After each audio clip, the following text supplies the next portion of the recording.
আসসালামু আলাইকুম প্রিয় দর্শক, আসন্ন নির্বাচনে অনেক দিক থেকে এটা কিন্তু একটা অন্য আগের যে নির্বাচনগুলি ছিল তার চেয়ে একটা ব্যতিক্রমী নির্বাচন। যেমন এইবার দুটো নির্বাচন হচ্ছে, গণভোট হচ্ছে এবং জাতীয় সংসদ নির্বাচন হচ্ছে। এবারই প্রথমবারের মতো আমাদের এখানে পোস্টাল ভোট পড়ছে। এগুলি আসলে একটা অসাধারণ একটা বিষয়, এগুলি কখনো আগে হয়নি। আমাদের এখানে পোস্টাল ভোটের সিস্টেমটা ছিল না।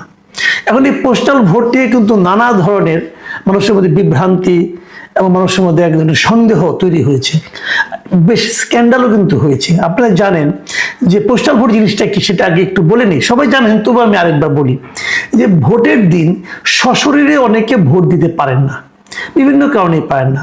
ধরেন জেলখানায় থাকেন, অথবা ধরেন তিনি আপনার এই দেশের বাইরে আছেন, অথবা ধরেন তিনি হয়তো কোনো নির্বাচনী কাজ করছেন, নির্বাচনী দায়িত্ব পালন করছেন। যেমন ধরেন ওদিন পুলিশ, অথবা আপনার বিজিবি, অথবা আর্মি, অথবা যারা নাকি সরকারি কর্মকর্তা, তারা তো সবাই কোনো না কোনো ভোট কেন্দ্রে হয় প্রিজাইডিং অফিসার নাহলে পোলিং অফিসার থাকছেন। এখন মনে করেন একজন পুলিশ, সে হয়তো তার বাড়ি হয়তো মনে করেন ময়মনসিংহ ধরা যাক, কিন্তু তার চাকরির কারণে সে এখন পোস্টিং হলো দিনাজপুরে। উনি কিন্তু দিনাজপুরে ভোট কেন্দ্রে পাহারা দিচ্ছেন। তো উনি তো ময়মনসিংহ, উনি হয়তো ময়মনসিংহের ভোটার, তো উনি কীভাবে ভোট দিবেন? তো এই যে ভোটগুলো দূরে যারা আছেন, তারা একটা সিস্টেমে আছে যে পোস্টালভাবে ভোট দেন।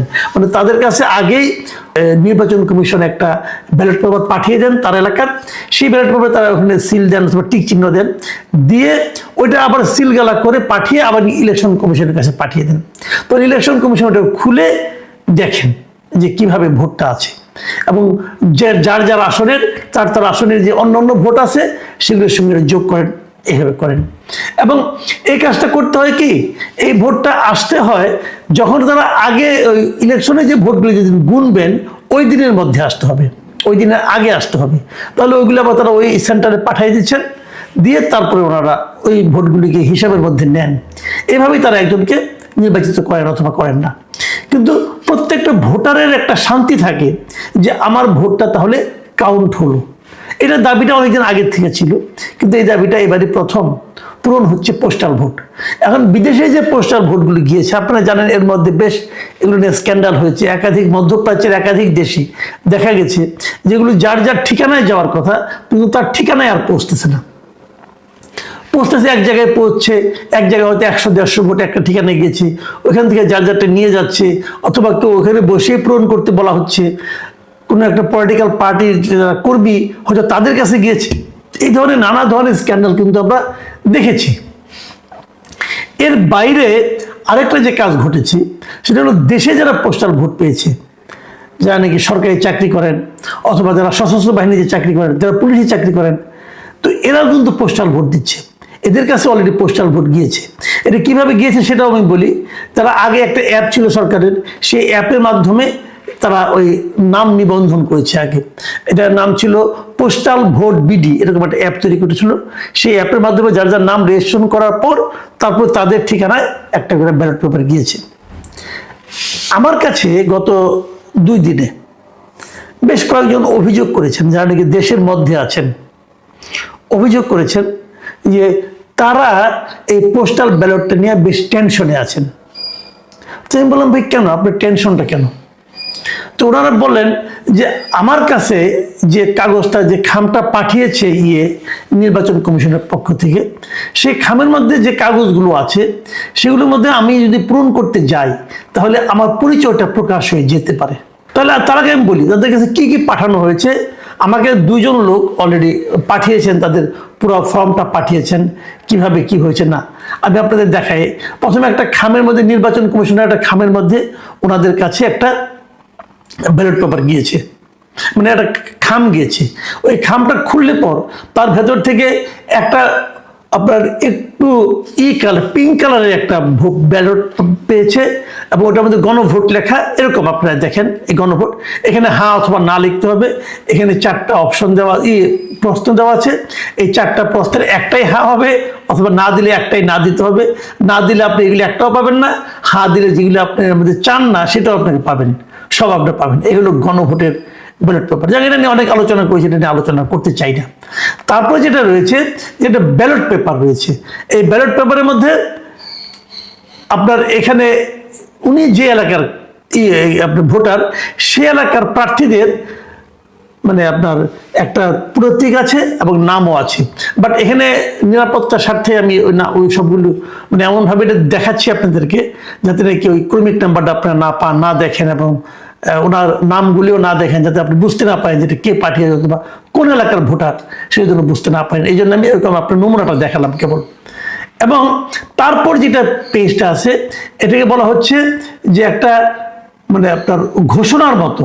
এবং এটাই হলো গিয়ে সবচেয়ে বড় সমস্যা, যে কথাটা আমি বলতে চেয়েছি বারবার, যে এটা নিয়েই আমাদের ওই যিনি আমাকে এটা পাঠিয়েছেন তিনিও বলছেন, এটা হলো ভোটদাতা কর্তৃক একটা ঘোষণা। এটা ফর্ম নম্বর 8। এখানে যে ঘোষণাটা আছে এটাই হলো সবচেয়ে ভয়ঙ্কর। এখানে কি বলা হয়েছে সেটা আপনাদের আমি একটু পড়ে শোনাই। এখানে লেখা হয়েছে, আমি এত দ্বারা ঘোষণা করেছি যে উপরোক্ত নির্বাচনের এত এত এত ক্রমিক নম্বর সম্বলিত পোস্টাল ব্যালট পেপার এবং গণভোটের পোস্টাল ব্যালট পেপার যে ভোট বা দাতার নিকট প্রেরণ করা হয়েছে, আমি সেই ব্যক্তি। ওকে বলতেছে, আমি নির্বাচন কমিশন কর্তৃক প্রতীক বরাদ্দের পর আমার নির্বাচনী এলাকার প্রার্থী ও প্রতীক দেখিয়া এবং গণভোট সংক্রান্ত প্রশ্ন পড়িয়া সজ্ঞানে জাতীয় সংসদ নির্বাচন ও গণভোটের পোস্টাল ব্যালটের পেপারে টিক অথবা ক্রস চিহ্ন দিয়া কারো দ্বারা প্রভাবিত না হইয়া এবং গোপনে ভোটদান করিয়াছি, এই ধরনের ঘোষণা দিলেন। তারপরে উনি বলতেছেন যে আমি আরো ঘোষণা করেছি যে পোস্টাল ব্যালটে ভোটদানের উদ্দেশ্যে মোবাইল অ্যাপে নিবন্ধন করার পর আমি শুধুমাত্র পোস্টাল ব্যালটের মাধ্যমে ভোট প্রদান করিয়াছি বিধায় সশরীরে ভোট কেন্দ্রে উপস্থিত হইয়া ভোট দিতে পারিব না। এই বিষয়ে আমি এও সতর্ক আছি যে এই ধরনের কোনো চেষ্টা নির্বাচনী আইন বহির্ভূত বলে গণ্য হইবে। এমনটি করিলে আমার বিরুদ্ধে প্রচলিত আইন অনুযায়ী ব্যবস্থা গ্রহণ করা যাইবে। আমি আরো ঘোষণা করতেছি যে আমার ভোটের গোপনীয়তা রক্ষা করব, মানে উনি ওনার ভোটের গোপনীয়তা রক্ষা করবেন, এই ঘোষণা করছেন। তারপরে তারিখ দিতে হবে এবং নিচে ডান দিকে দিতে হবে ভোটদাতার নাম এবং জাতীয় পরিচয়পত্র নম্বর এবং স্বাক্ষর। কথাটা খেয়াল করেন। তার মানে যে এগুলি সবগুলি পরে আবার আরেকটা ইনভেলপ তাকে দিয়েছে, হলুদ রঙের ইনভেলপ, সেই ইনভেলপে করে ভরে সিলগালা করে পাঠিয়ে দেবেন নির্বাচন কমিশনের কাছে, রিটার্নিং অফিসারের কাছে, সে চলে যাবে। ফাইন। এখন আমার প্রশ্নটা দেখেন আপনি, খেয়াল, যে ভোটার আমার কাছে পাঠিয়েছেন ওনার আতঙ্কের জায়গাটা একটু খেয়াল করেন। তিনি বলছেন এই যে ঘোষণাটা আছে, এখানে তো আমি আমার স্বাক্ষর দিচ্ছি, আমার ভোটদাতা হিসেবে আমার নাম দিচ্ছি এবং আমার জাতীয় পরিচয়পত্র নাম্বার দিচ্ছি। তাহলে আমি বলছি যে এই ভোটটা আমার ভোট। আমি কার কাছে পাঠাচ্ছি? নির্বাচন কমিশনের কাছে পাঠাচ্ছি। নির্বাচন কমিশনে কেউ না কেউ যেটা খুলবে, যিনি খুলবেন তিনি জানবেন যে এই ভেতরে যে ভোটটা আছে এই ভোটটা এই ভদ্রলোক দিয়েছেন। যদি সেটা দেওয়া উনি জেনে যান, তাহলে কি এটা আমার গোপনীয়তা লঙ্ঘন হচ্ছে না? প্রিয় দর্শক, ভেবে দেখুন, আমার কাছে যারা পাঠিয়েছেন এর মধ্যে একজন সশস্ত্র বাহিনী ব্যক্তিও আছেন। ওনার বক্তব্য হলো, তা আমি তাকে চাকরি করি। এখন ধরেন আমি যাকে ভোট দিলাম সে পাশ করলো না, অন্য দল পাশ করলো, তাহলে তারা কি খোঁজ করবে না যে পোস্টাল ব্যালটে কে কে আমাদের বিপক্ষে ভোট দিয়েছে? এবং তারা যখন পাশ করলো তাদের হাতে তো সব কিছু থাকবে, ইলেকশন কমিশনও তাদের নিয়ন্ত্রণে থাকবে।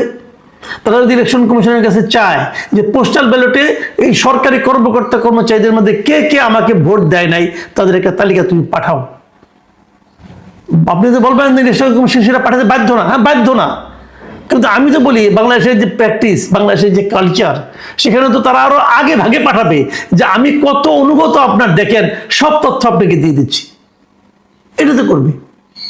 তাহলে যিনি ভোটটা দিলেন তার চাকরি নিয়ে টানাটানি, তাকে তো বলবে হ্যাঁ বেটা তুই আমার বিপক্ষে ভোট দিলি কেন, তার মানে তুই ওই দলের লোক, তুই ওই মতাদর্শের লোক, তোর চাকরি রাখার কোনো দরকার নাই। তাহলে ভোটের গোপনীয়তাটা কোথায় থাকলো? এবং এই পোস্টাল ব্যালটের মাধ্যমে ভোট দেওয়াটা, প্রত্যেকটা লোক সে একটা ভোট দিতে পারলো, কিন্তু তার তো চাকরিটাই রিস্কে পড়ে গেল। মানে আমি বুঝতে পারি না, এটা কি নির্বাচন কমিশন ইচ্ছাকৃতভাবে করেছেন, নাকি নির্বাচন কমিশন এই কাজটা করেছে আনারই মতো না বুঝে? যদি না বুঝে করেন তাহলে এই অবুঝ নির্বাচন কমিশন তো একটা নির্বাচন করতে পারবে না। আর যদি ইচ্ছা করে থাকেন তাহলে তো এই পক্ষপাত দুষ্ট নির্বাচন কমিশন আমাদের জন্য একটা বিপদ। আমরা যাবো কোথায়? এরই মধ্যে আপনারা জানেন হা না ভোট নিয়ে কি কেলেঙ্কারি হয়ে গেছে। সরকার হার পক্ষে ভোট দেওয়া যারা মানুষকে প্রভাবিত করেছে, নির্বাচন কমিশন প্রথম কিছু বলে নাই, পরে বলে যে এটা নাকি দণ্ডনীয় অপরাধ। তো যারা দণ্ডনীয় অপরাধ করেছে তারাই তো আমার রিটার্নিং অফিসার। তো যে লোক এরকম অপরাধ করতে পারে, পক্ষপাতমূলক অপরাধ করতে পারে, তাকে আমরা রিটার্নিং অফিসার হিসেবে রাখেন কিভাবে? এই সমস্ত প্রশ্নের উত্তর কে দিবে? আমি মনে করি এই ধরনের যে ব্যালট পেপার, পোস্টাল ব্যালট, এই ব্যালট পেপারটা আমি মনে করি এখনই বন্ধ করা উচিত। কারণ যে ব্যালট পেপারের মাধ্যমে, যে সিস্টেমের মাধ্যমে ভোটারের গোপনীয়তা থাকে না।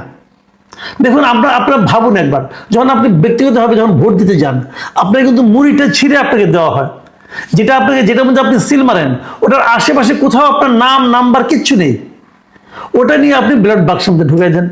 ঢুকানোর পর আপনি নিজেও খুঁজে বের করতে পারবেন না কোনটা আপনার। ইলেকশন কমিশনও বুঝতে পারবেন না আপনি কে কোন ভোট দিল। যেখানে এরকম গোপনীয়তা, সেই গোপনীয়তার কতটুকু এই পোস্টাল ব্যালটে রক্ষিত হলো? কিছুই হলো না। বরং পোস্টাল ব্যালটে আপনি ক্লিয়ার করে দিলেন যে এই ভোটটা আপনি দিয়েছেন এবং তা প্রমাণ থাকলো। এ কেমন কথা হলো? আমি জানি না আমাকে যারা পাঠিয়েছেন তাদের এই উদ্বেগ নির্বাচন কমিশনকে